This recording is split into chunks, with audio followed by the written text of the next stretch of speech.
Get start. Welcome to today's session. We're going to be looking at anger kind of through forgiveness. And actually forgiveness is not really a Buddhist concept, but we can use the principles of Buddhism to kind of look at forgiveness and anger. So we're going to go through that angle. Okay, so so my allergies are bad today, so if I start sneezing or sniffling, I apologize. Let's wake up the body slightly, getting it ready to sit. And changing directions of the head.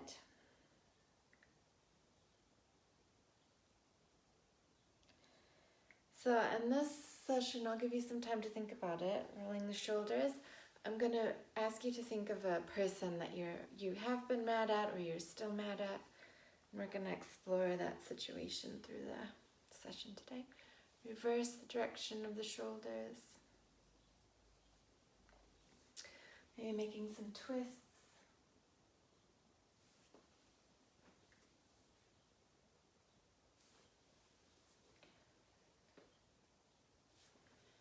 And if you'd like to, maybe moving the legs around, shaking the legs out, whatever it is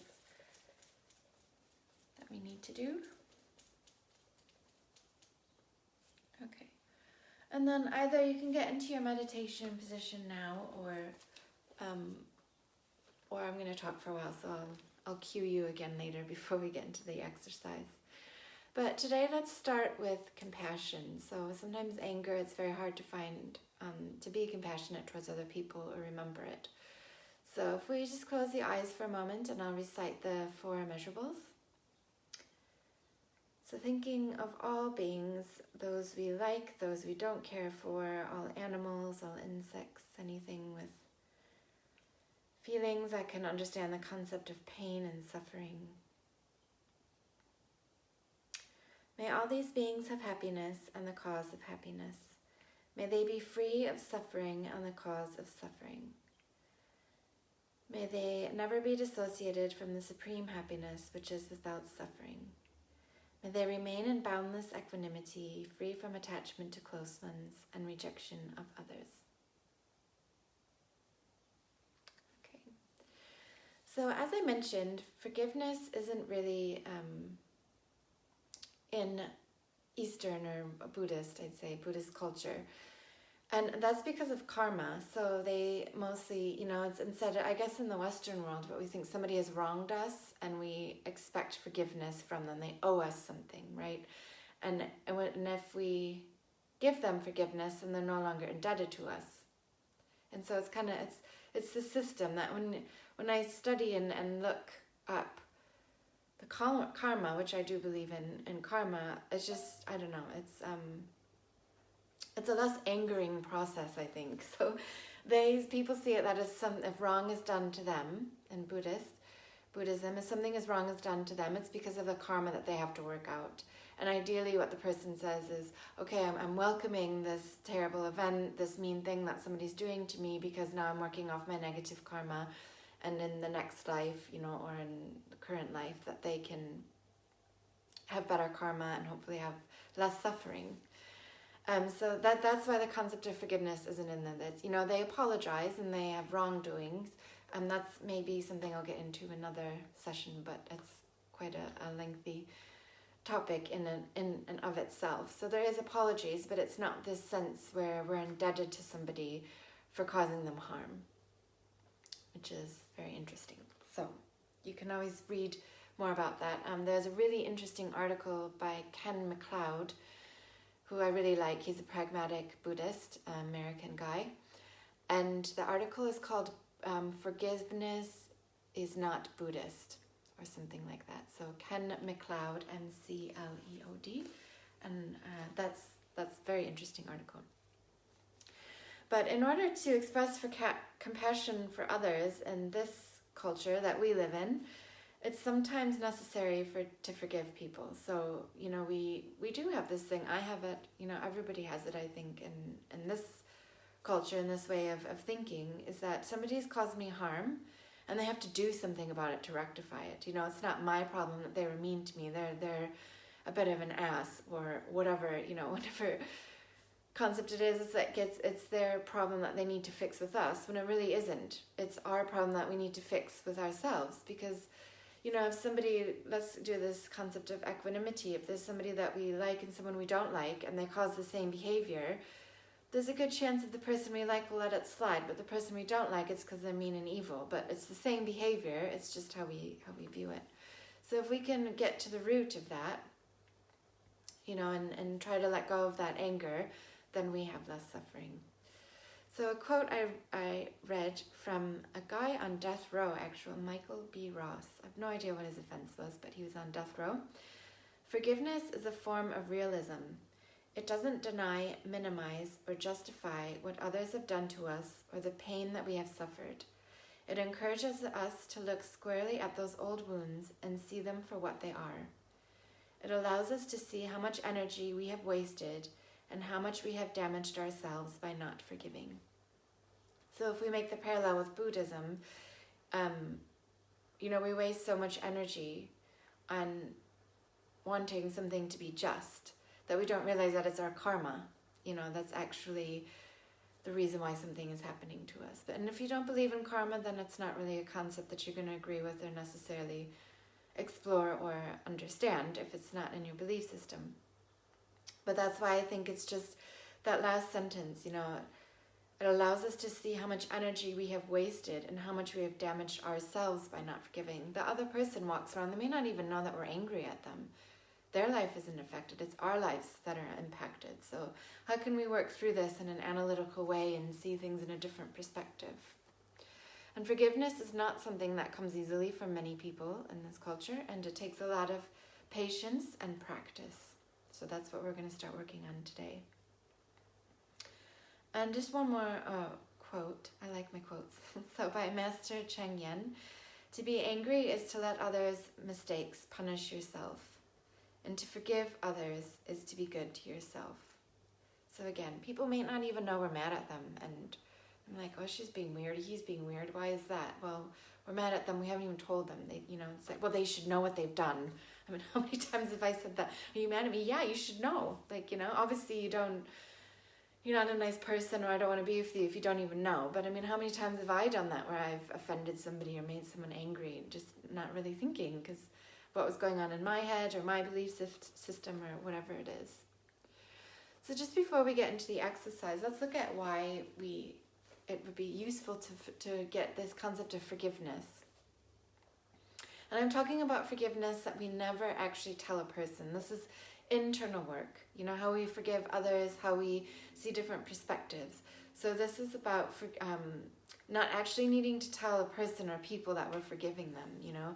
It may not be possible because perhaps that person is no longer in our lives through death or other circumstance, but we still hold on to this anger sometimes. We really hold on, and it's so unhelpful. It prevents us from moving forward. So the most important thing is that we find peace within ourselves. We find a way to help this make sense for ourselves. So why would we forgive? Well, that's one thing, is to find some inner peace. And it lessens the pain and suffering that we feel. If we stop thinking that things are unjust and we want them to be different, as I was saying yesterday, suffering is wanting things to be different, then there's less suffering. If we accept it is what it is, that person will never change, I'm never going to get an apology from them, whatever it might be, we can accept it and, continue on our path of finding this happiness. It also allows us to focus on the present and live for now. When we hold on to anger and we don't forgive people, it hurts us. We think about the past. We put this mask of anger and pain on, and it prevents us from moving forward. And a lot of times in relationships, if we don't let go of that anger and forgive that person for things they probably didn't even mean to do, then we're going to, continue to find relationships that are unfulfilling and unsatisfying. Forgiving helps us to recognize that the pain and hatred we have for another person causes us more harm than it does the other person, as I already mentioned. And forgiveness is an antidote for anger. Our version of forgiveness is an antidote for anger. when we forgive, the anger dissipates. We see a different, oh, okay, now I understand, now I accept, and let's move on. Okay, so now you can get into your meditation position if you're not already there. Remembering the most important thing is to have a long spine so that the breath can move freely throughout the body, throughout the torso. Closing the eyes or finding a soft gaze in front of us.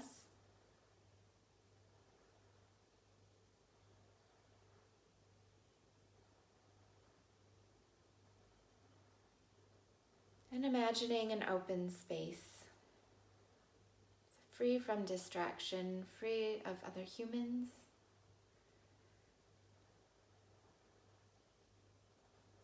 Its vast spaciousness allows us to explore different perspectives, to be curious, to roam as far as free as the mind wants to. There's no judgment here. There's things looking at it from a neutral, outside perspective. With kindness and compassion.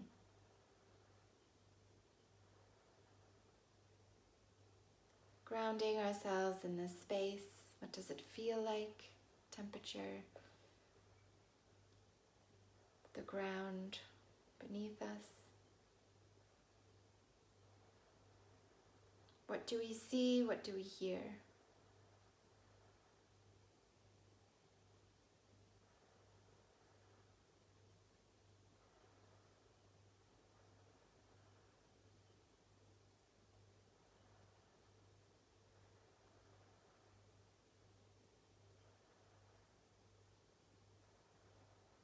Beginning to focus on the breath as we inhale through the nose. Belly comes away, the ribs, the chest, the shoulders come up. Exhaling through the nose, emptying out all of the oxygen. Imagining that we're recharging, rejuvenating, that we're getting in fresh, clean air, and exhaling out any stale air, anything that no longer serves us.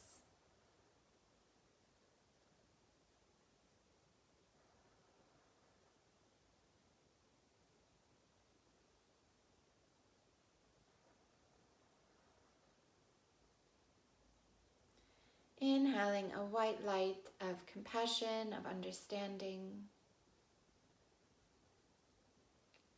Exhaling out any disturbing or any unpleasant thoughts or feelings.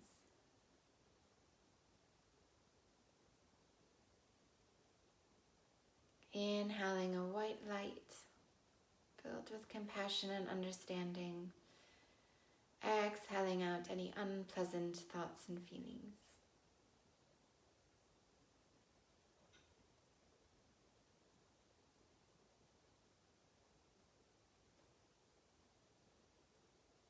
And in this non-judgmental, very forgiving and compassionate space, imagine a person in front of you that you're very angry at, that you want to let go of this anger.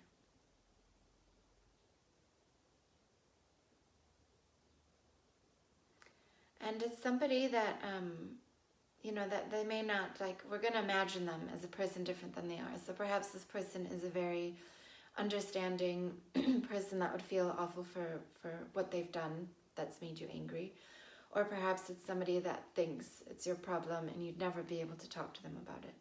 But we're going to see, however they are, we're going to see them in the kind and compassionate light. Okay, so an imaginary conversation where you can find some closure within yourself to let go of the anger.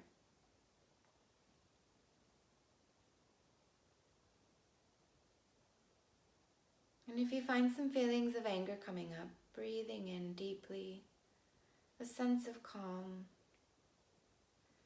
and exhaling out these feelings of frustration.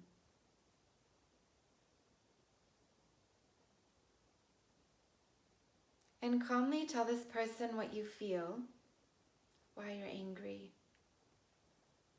why you want to forgive them, maybe even how it's impacting your life, this holding on to this anger. And the person is unable to speak. So you're able to hold this platform and to speak, have a monologue if you like, without any interruption, without any eye rolling or any what we would label annoying body language.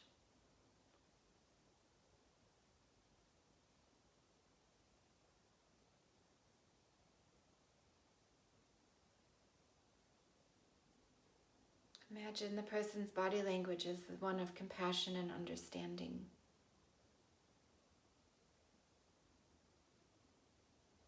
So quite the opposite. Instead of causing you suffering, they want to cause you happiness. They want to allow you space to release these feelings so that you can understand them.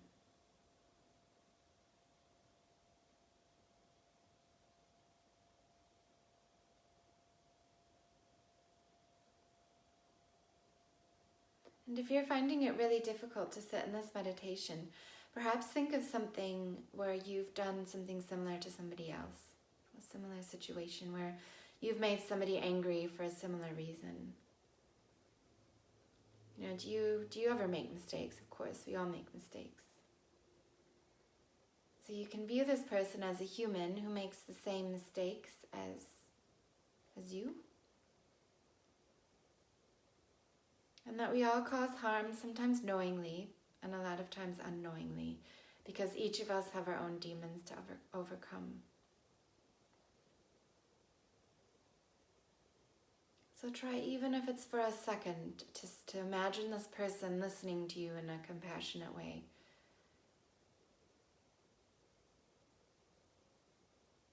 And express your anger towards them.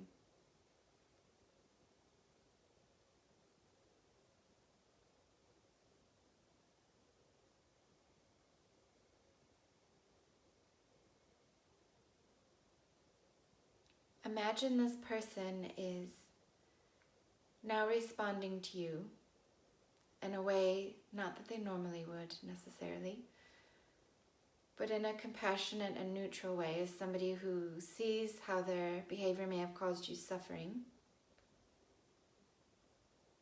and an explanation about why. So you may not know the explanation, but make something up in your head. There's always a reason why people act out in a harmful way.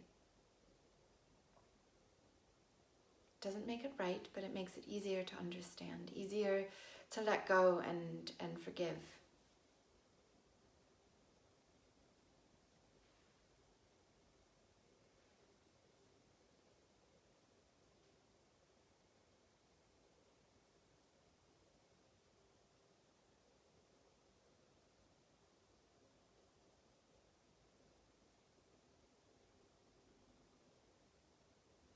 And now imagine that this person apologizes for this behavior and thanks you for making them aware of this.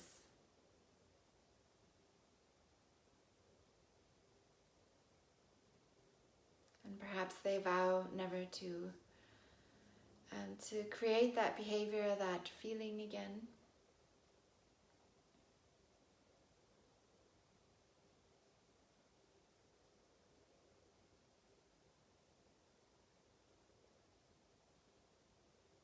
And then let go of the image of that person, let them go. You have some feelings of compassion and understanding towards them.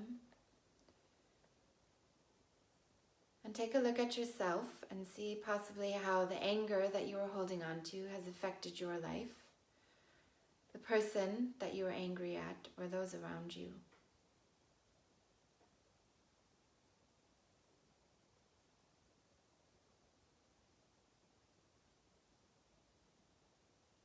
And then resolve to yourself that you won't let anger get a hold of you in this way again. Knowing and understanding that it may take many times of practice, many years of practice to do this. But this is a start. And we are human. We make mistakes, sometimes the same one many times. And we can be kind to ourselves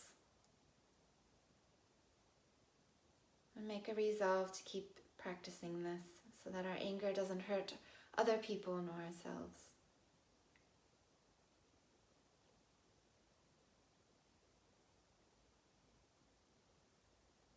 Taking a deep inhale through the nose, allowing the breath to move through the whole torso.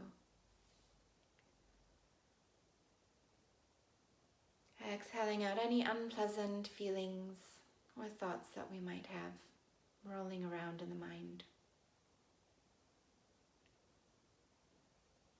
Picking up the imaginary rucksack and placing in a tool or a learning point from today's session. Placing it in the bag just in case we need it for later today or this week or this year.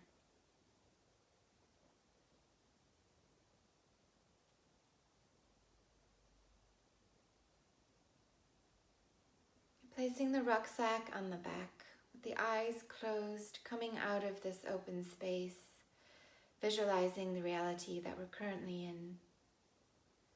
Noticing any background sounds, noticing the feel of the body on the floor or the bed or whatever piece of furniture we're on.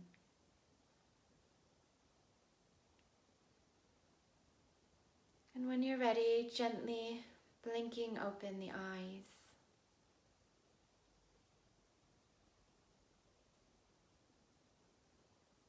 And welcoming in the present reality with a calmer mind. And perhaps this calmness lasts all day, perhaps it doesn't, that's okay. Or perhaps we're not even feeling calm, and that's okay too. And thinking of somebody to dedicate this practice to, a challenge could possibly be the person that we're feeling anger towards, that we visualized in the practice. And dedicating some kindness and compassion towards them.